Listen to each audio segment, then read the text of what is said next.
Hari ini kita berada di Desa Kayen,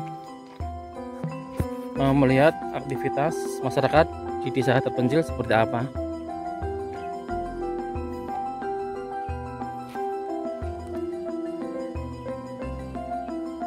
Langsung saja kita menuju ke aktivitas yang ada di sumur, yang mana sumur ini digunakan untuk mencukupi kebutuhan sehari-harinya.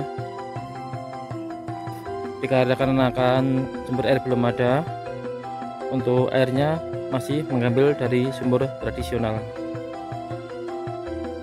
seperti ini.